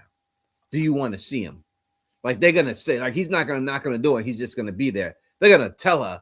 They're gonna tell. Zosha already said you have a guest that's on his way here. That's on his way, but when he gets there, it's not gonna be a shock. Like, he's gonna open the door. She's gonna tell her he's at the door. But right still, now. I guess she's already met other real people. It's not like she hasn't met Kumba or the other group of the English speaking group. Like she's met all those people before. I wonder if she's going to have a visceral moment when she sees, as you were saying, someone that's closer to the way she originally was, and has sort of like even just talking to him for a few minutes sets her brain a little, like gets her to start being how like, long do you think it's going to take for him to get there? I think he'll probably arrive halfway through the episode, right? I'm saying in total, like days, weeks, when the next time the episode airs. Will it be weeks have passed? Okay, months? so right now, this gets back to what I was saying earlier. It's 60 days right now. I think it will probably be, 90 days? 90 days by the time he gets there? Yeah, maybe 75 days. He's in love with this chick then by day 90. By day 90, I mean, she's already feels like she's in love. When you're willing to go and where is he? Is he driving from Panama now? Did they just give him the Panamanian hospital? So yeah, he's still over there. So if it's gonna take him if it's that long, when she's already integrated herself to the point where she's willing to sleep in the same places they sleep to conserve energy so they can get this antenna off the ground, she's gonna be way smitten. They had sex 1,000 more times, eaten 1,000 more things. She is not gonna. So it's not that long, Tony. It's 68 hours. 68 hours. All right, so a couple of days and just a couple more days. All right, a couple more days. That's different. That's a big difference. That's a big difference. I'm sorry. That's why I wanted to look it up before we went too far. So it says it's 68. So it says it to drive from Panama to New Mexico, 68 hours, 26 minutes. So let's say it takes him 80 hours. Well, no traffic in this motherfucker. It's true. No, it's true. He's got to stop for gas, but he's sucking gas the whole time. So that might take no some time. Traffic, no nothing. Just zoom right there. He's there. You can go 100 miles an hour if there's no fucking traffic. That's true. You can fucking fly. And that tank, if they left him with full tank, he could make it pretty damn far if he just zipped 100 miles an hour down the road before he had to. Yeah, you can fucking get there. You know what I mean? So if he gets there quick, 70 to 80 hours, it's going to take him. Even so, that I still think it still applies. The puppy love phase that you would be at with this chick right now after being alone for such a long time and begging her to come back. You know, I still think that it would be the same thing. She's not going to want to give that up at all. Why? She's just been doing this whole situation the way she's been doing it. Why would she all of a sudden want to give that up and just go back to what she was if she thinks it's hopeless? That's the thing. She has to get to the point where she doesn't think it's hopeless anymore, where she believes that they can actually pull this off. I still think she does. That's why she's the only evidence that I'm going to say that we saw in the last episode to go towards what people are saying she's in on it. She never stopped writing on the board. So some part of her still is engaged in that plan to do it. But she did, even when she decided to go in her book and read that. And that's the other thing, Tony. I've seen some people mention this, so I want to mention this as a way of symbolizing the manipulation. She, knowing that these things will read her book and be obsessed with her words, that could she be trying to manipulate them through the book somehow? Or is she getting manipulated to herself? Yeah, true. Listen, we know she's not a great writer, right? Her girlfriend said it. That's not a good book series. Her girlfriend said she's not a good writer. She can't do it. But let's just let her put it out so she shuts the fuck up, because it's not going to hurt her other work, right? Let's just placate her. So she's not a good writer, because that was her whole beef, that she couldn't believe that people actually fell in love with the bullshit she was putting out. And she felt like a fraud. She knows she's not a good writer. She felt like a fraud. She wanted to put out something that she could actually that she felt she could be respected for. But her girlfriend was like, this shit really sucks, but hey, let her put it out there anyway, just to help her out a little bit. You know what I mean? So that's what happened with that whole situation with there. Zoja has given her the confidence to go back and write it the way she wanted it to be. But is she writing the Wicario, the bad series? She's not writing her passion project. No, she's writing the Wicario, but she's doing it the way she wanted. She's putting a woman in there instead of a man and everything else. She's doing it the way she wanted to do it, and she's just going to go back and do it. So I think that's more on her and everything else. I'll ask you this question, Phil. You know, has there ever been a time when your mother has told you this girl's not good for you? Yes, when my mom was around, every every girl. She would But she said it to you, right? You heard those words. yes. Did you leave those women because your mom said it? No, I'm not Norman Bates. You never do, right? I'm not Norman Bates or Jason Voorhees. Those are the people that do that. You don't do it. No one leaves, no matter what nobody says. So this guy's coming off saying this is not good for you. Why is you gonna listen to him? You can hear it all the time. People hear it all the time. She ain't leaving because you're not leaving the person's fucking you. All right. And that's just the bottom line. And that's just what it is. And that's what she's going to experience. God's gonna tell her it's bad for you. And she's gonna be like, when I'm coming, it don't feel bad. It feels pretty good. And that's what she's in. And she has to break her from that. And I think the only thing that could break it is maybe his death. It would be the thing to break it. But also it could be a situation where Zoja kills him on the low and she doesn't know when they go into season 2 and we could see the evil of the hive finally. And that would be a big surprising thing considering all they can't pluck apples off trees to hurt things. If we do see that that's some sort of ruse and they can sort of do the Batman, it would be more something like he's in a situation where his life is at risk and she doesn't save him. Yeah, I don't think we could actively Haymaker saying here, Zoja can't kill. You know, as what did Batman say to Ra's al Ghul? I can't kill you, but I don't have to save you. There you go. And that's what it is right there. Sorry. They don't have to save him. If she puts him in something happens in the position where he's falling somewhere and she doesn't stick her hand out to save him because she doesn't have to, that would be the thing that pushes it over the top. Yeah. And that's the way it would go. You know what I mean? And that's how we see the dark side of them. And then we're left with that knowing. And then eventually Carol figures that out and then leaves Zoja. I think Zoja, she has to overcome that. And I think her dying doesn't allow her to overcome that situation. And I think we need to see her overcome that situation for herself. So that something like that could go down. Sonic, I do it more, but I'll sound like it'll destroy my throat. Yeah, this town needs a hero, Sonic. Sorry. That's how my girlfriend on From sounds when she starts talking. I don't want to change my clothes. Listen, Tony. You're the hero that this town needs. That's how she sounds. My girlfriend from when she starts talking. I'm not trying to change my uniforms. I don't want to get comfortable here. And all that. Oh, look at that. Pixie Vine says, Phil, you sounded kind of sexy there, Phil. Oh, thank you, Pixie. I appreciate you continue to make me blush, Pixie. Thank you. We appreciate that. 100%. All right, we're gonna wrap this up. We've been on here for 2 hours. I gotta work in the morning. Phil gotta work in the morning. You have to work all week? I have to work every day except for Christmas, and I'm working the day after, right after. So yeah, I'm working all fucking week, basically.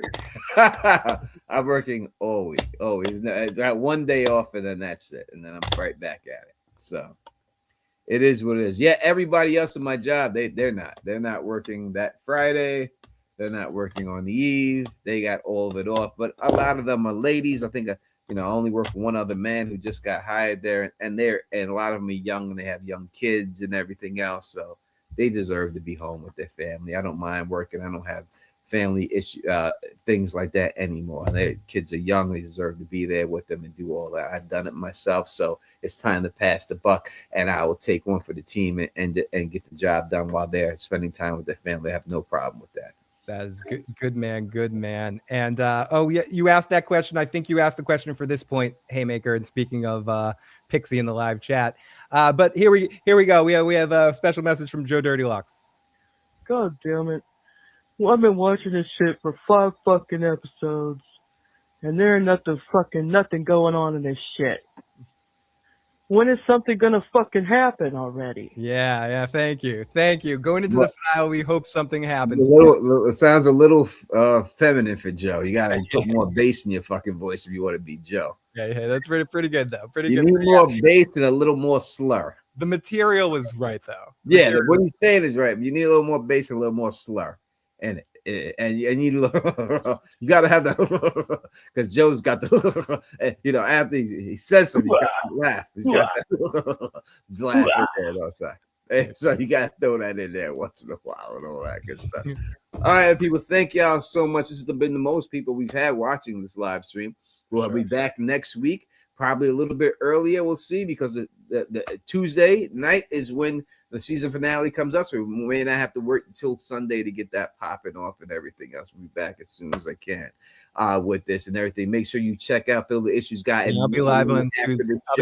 I'll be live Tuesday night. It goes off. He will be there Tuesday night. And maybe I'll jump in. Maybe the first time I could actually jump in for all if you want to jump on, that's what I was asking. If you're not working, if you even want to jump on for like a little while at the beginning and jump off, if you have to get out, go to bed, because I don't want to make you stay up till 12:31 at on work night. Break it down to the break it down, baby. All right, thank y'all. I'll be on there rocking with Phil on his channel. Make sure you subscribe to Phil the Issues Guy's channel and everything. Acosta will strip for Tony. You see these? Of course you will. You see that? You see that right there? That's what it's all about, baby. That's what it's all about. You can't deny that, baby. All right. Thank you for watching. We truly appreciate you. We appreciate everything that you go through and everything else like that. Again, if we don't speak to you before that, hopefully you will, because we have Phil's channel. But have a happy New Year. Not New Year. Have the Merry Christmas. Should be back before the New Year, but happy Merry Christmas. Happy New Year. Happy Hanukkah. Happy Kwanzaa. Happy everything. Spend the time with your family. Don't talk politics, please. Just enjoy each other's company. All right. And until next time, you know who it is. Peace and stay sexy.